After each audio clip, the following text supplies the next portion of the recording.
From the ABC News Election Night Command Center in New York, this is the 92 Vote. Once again, David Brinkley and Peter Jennings. In that long run of results, which we did at, 8 o'clock Eastern Time when so many polls closed their eyes, one slight correction, or at least clarification. In Maine, though we project that Governor Clinton is the winner in Maine, he doesn't get all 4 electoral votes. He gets 3 of the 4. Maine and Nebraska are the only 2 states in the country where it is not winner take all. So he doesn't get all 4 electoral votes in Maine. In Maine, that's important.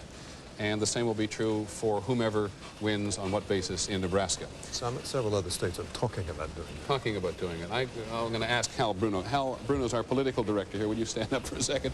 Well, why the proportional representation on that electoral vote thing to start with? Get out of your way here. Maine and Nebraska are individualists. They just decided to do it that way. The purpose of the Electoral College was to make sure that there would be a decisive winner. So if you start amending it so you're going to award electoral votes on a proportionate basis, you'll defeat the purpose of the Electoral College. Now, what you do for us all the time is you don't just sit there and watch the polls. You talk, I think more than anybody in this organization, you talk to the politicians all over the country. Give us a sense at this point in the evening of what you think we're seeing and how close does it come to what they've been talking about? It comes very close to what they've been talking about, Peter. And what you're seeing is when you look at that map and you see that Rust Belt that starts in New Jersey, goes all across the Middle Atlantic and Midwestern Great Lakes states, down into Missouri. It was always felt that that was going to be the decisive battleground. And what you're seeing thus far tonight is in those crucial states like New Jersey, Pennsylvania, Michigan, so far, Bill Clinton is the winner. One of the impressions that I got in the, I don't know if this is true for you, Dave, but one of the impressions I got in the last couple of days of the campaign, maybe the last week when the president was really charging hard, that these states to which you're currently referring were really going to be even tighter than they've turned out to be this evening. Yeah, the expectation was that they were going to be much tighter than they've turned out to be this evening. The other thing you're seeing so far is states like, say, Massachusetts and Illinois, which have a sizable number of electoral votes, which were never competitive in this election. From the start of the fall campaign onward, the Bush campaign realized it didn't have much of a chance to win those states. So they've had to give up all over the country, I'd say, maybe 100, 110 electoral votes that were never within their reach. And is this, as I said, coming pretty close to what you thought you were seeing on election eve? It comes pretty close, yeah. It's following the pattern that everybody who's been involved in the campaign was expecting. Okay, no surprises you've seen so far this evening? No surprises. Carol Moseley so Braun far. in Illinois, you're an old Chicago hand. You thought she'd win that? Well, she had gotten to the point where, at the point she got in trouble, she already had such a lead that it wasn't possible for her opponent to overcome it. If she hadn't had such a big lead and then had trouble that she got that resulted in her campaign, she might have lost the election, but she was okay. Okay, great, Hal. We'll come back to you shortly. David, we want to talk now very briefly to Ron Brown, who's the chairman of the Democratic National Party. I don't know where you are, Mr. Brown. You want to tell us? I'm in Washington, D.C., Peter. And you're at the DNC headquarters tonight, are you? No, I'm at the Shoreham Hotel, where we're having planning a big victory celebration tonight. Okay. You've been listening to Hal Bruno, our political director, talk about the Rust Belt there. What do you think has made the difference for the campaign? I think America's ready for change. The status quo just isn't good enough anymore. Most Americans have felt that George Bush just hasn't spoken to the needs and aspirations and goals of everyday working men and women and working families who are struggling to make ends meet. And they couldn't just see 4 more years of the same. They wanted a new direction and new leadership, and Bill Clinton and Al Gore represent that new leadership. Were there some element of personality involved in the voting patterns, you think? Well, Mr. Bush being Mr. Bush and Mr. Clinton being Mr. Clinton, two quite different people? There always is in presidential elections, Peter, but I think it's much deeper than that this time. This is a watershed election for the United States. In my judgment, George Bush and the Republican Party, to a great degree, has been a party that wants power but doesn't really know what it wants to do when it gets power. Bill Clinton decided to run for president because he knew exactly what he wanted to do. He knew what the problems were facing America. He had a plan to solve them. And I think people said, gosh, it's time to try something new. What we've been doing isn't getting us where we want to go. We can do better in America, and Bill Clinton and Al Gore represent the opportunity to do just that. You have the air, this is the second time I've seen you today, you have the air of a man who feels a job has been well done. But there are a lot of people out there who think Governor Clinton's made a lot of promises to a lot of people, and how easy, if he finally pulls it off this evening, is it going to be able to fulfill them? Well, first, he hasn't done that at all, Peter. I've traveled with him often. That sounds like retrenchment, Ron Brown. No, it's not that at all. What it is really the same message for everybody. It's not giving different messages to different constituent groups. That's why he's been a new kind and different kind of Democrat. We're a new and different party. You've got to be able to respond to the times in which you live. If you don't change, you don't deserve the opportunity to lead America. This is a new world. It's a new country. There are different problems, and I think they're new and different solutions, and Bill Clinton offers those new and different solutions. How is it going to be with the new president if Mr. Clinton wins, and we have not yet decided that? And there's still millions of Americans still to vote yet, and we shouldn't discourage them from going out. I say if he wins. He will have to deal with a very heavily new Congress, including a lot of people who don't even know where the U.S. Capitol is. So but a very heavily new Democratic Congress, probably even more so than before. You don't know that yet. But it certainly looks that way. The trends are certainly that way. Well, we'll see later. We haven't seen that yet. But in any case, with a new president, if Mr. Clinton wins, and 150 or so new members of Congress, how are they going to work and get anything done? Well, I think one of the things we know for sure, that there was nothing in this campaign to indicate that George Bush's second 4 years would be any different than his first. There was a gridlock. George Bush tried to convince the American people that he was the only president in American history that ever had to work with a Congress of the opposite party. That happens in America all the time. Real leaders break through the gridlock and make it work.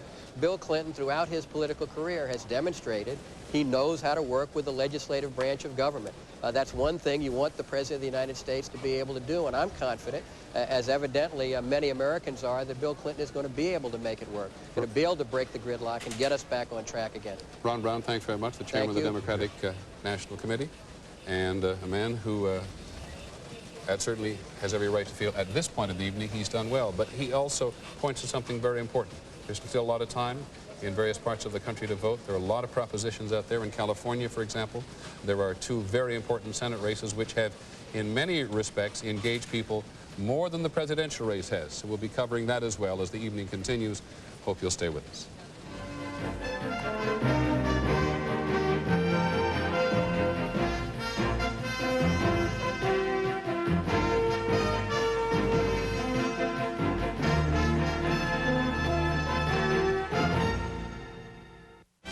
This is the 92 Vote, ABC News continuing coverage of Election Night 92. Once again, David Brinkley and Peter Jennings. Well, it's 5:30 Pacific time, 7:30 Central time, 8:30 Eastern time. David, things moving very quickly here. They are. You got, I thought you had something to give us. I thought you were going to say something. No. Yes, indeed. We have a couple of more projections to make here now. That the polls have now closed in the state of Arkansas. Governor Clinton has won in Arkansas with its 6 electoral votes. The last time a presidential candidate did not carry his home state was 72 when George McGovern failed to carry South Dakota, but Arkansas last voted for a Democrat in 1976, Jimmy Carter. We also now project that in South Carolina, which has been too close to call for some time, that President Bush is the winner there. South Carolina voted Republican 6 of the last 8 elections, so the president is holding that particular part of the South. And we now also project that President Bush has won in the state of Oklahoma as well, with its 8 electoral votes there. Oklahoma has voted Republican in 9 of the last 10 elections. And if you'll just sit on that board for just a second, I'll just run down, by the remote chance you've just joined us, or if you've just joined us, who has won what at this point. As of now, we project that Governor Clinton has won Maine, New Hampshire, Vermont, Massachusetts, Connecticut, New Jersey, big battleground state, Pennsylvania, Maryland, West Virginia, Kentucky, Michigan, Illinois, Missouri, Georgia, and the District of Columbia. For 164 electoral votes, President Bush, we now project, has won in Indiana, Dan Quayle's home state, and in Oklahoma, and add to that South Carolina. David. When last we met here, the John Glenn race in Ohio was too close to call. We have now decided we have enough votes in and have had time to count them, and we project that John Glenn, the Democratic senator, has been re-elected in Ohio. An interesting small point here is that no Republican has ever been elected president without winning Ohio. John Glenn is the winner. He was the first man to orbit the Earth. We have one other projection from Arkansas, where they have a tradition of electing the same people over and over. Bill Clinton has been governor forever. They had Joseph T. Robinson, John McClellan, and now Dale Bumpers, who is running to serve in the Senate 30 years. He's already been there 24. He is running for a 5th term, and he has won it. Dale Bumpers won again in Arkansas. Okay, I want to go now to Texas, David, to Austin, Texas, where Governor Ann Richards, who's the Democratic governor of Texas, is going to join us this evening. Good evening, Governor. How are you? You've got a lot of interesting stories down there tonight, one of which is the state's too close to call. Give us some sense of how it's going. No, Peter. We're going to win Texas tonight. It's a whole new story in Texas. I think we're going to win by 2 points. And the amount of money that was put in here by Bush, that was all negative campaigning on the television. And the fact that we're going to win this state shows that this state is not only willing to move to the Democratic column, but we are ready for a change in Washington, D.C. Okay, Governor, that is yet to be seen. Let's take a look at the popular vote in your state. Perhaps you'd like to look at the television screen with us. Okay. With 4%, what is it, 4% of the precincts reporting President Bush and Governor Clinton have 41% each. Ross Perot has 18%. Did you think Ross Perot might do better than he's done, at least so far? No, I didn't, Peter. But I think he will do better than that 18%. I think he may run as high as 20 or 22. Perot had a great deal of appeal to Texans because he is a Texan. And I think that we can thank Ross for seriously injecting issues into this campaign and focusing the people's attention on those issues. And I was real proud of him for that. Governor, President Bush has said in private, I don't think he's ever said it in public, but it's nothing secret, said if he lost the election, he would divide his time 50% in Maine and 50% in Texas. How would you feel about having them there? Would he be welcome? Would you be nice to him? We would love to have George and Barbara Bush in Texas. They got a son here who has a baseball team here. We are always recruiting people to come and spend their money in Texas to improve the economy. Okay. Governor, what do you think the future is of Ross Perot? You've been particularly polite about him throughout this campaign. You're not usually polite about other politicians or journalists. Well, sometimes I am. I like Ross, I know him, and I think he was very serious about wanting to do something for the country. I just think that it's extremely difficult for a third-party candidate to be able to be elected president. It just takes too much organization, too much effort, and too much money, and you just can't do it on the television. And just I tell you what I think you're seeing tonight across the country, if I may. What? I think you're seeing a real reflection, David, for the first time, of a realization on the part of the people that there's a new Democratic Party. They're not dealing with that same old Democratic Party. They're dealing with new leadership that is aggressive and keeps its eye on the dollar, and at the same time is willing to assume the difficult positions necessary to lead the country. Is the old Democratic Party of tax and spend gone? I don't think you're going to see it anymore. You'll hear from it from the Republicans, but that's it. I have one last question for you, Governor. You've had this extended period in Texas where people had an opportunity to vote over several days. Do you think it has really worked, and is it something you'd recommend for the rest of the country? We were convinced that if you took the voting opportunity to the voter instead of making them try to come and find you, then you were going to have an opportunity for a high voter turnout.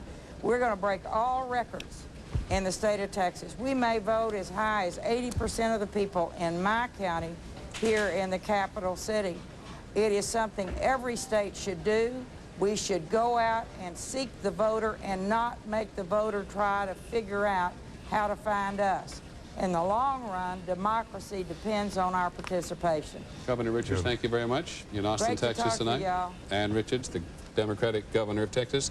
Our popular vote boards here in our studio in New York are now accurate, and with 8% of the precincts nationwide having reported in, President Bush has 43% of the vote, Governor Clinton has 42% of the vote, Ross Perot has 15% of the vote, and so you have a case which was not altogether unanticipated, where President Bush leads in the popular vote as of now, but Governor Clinton leads in the electoral vote. We'll be back in just a minute.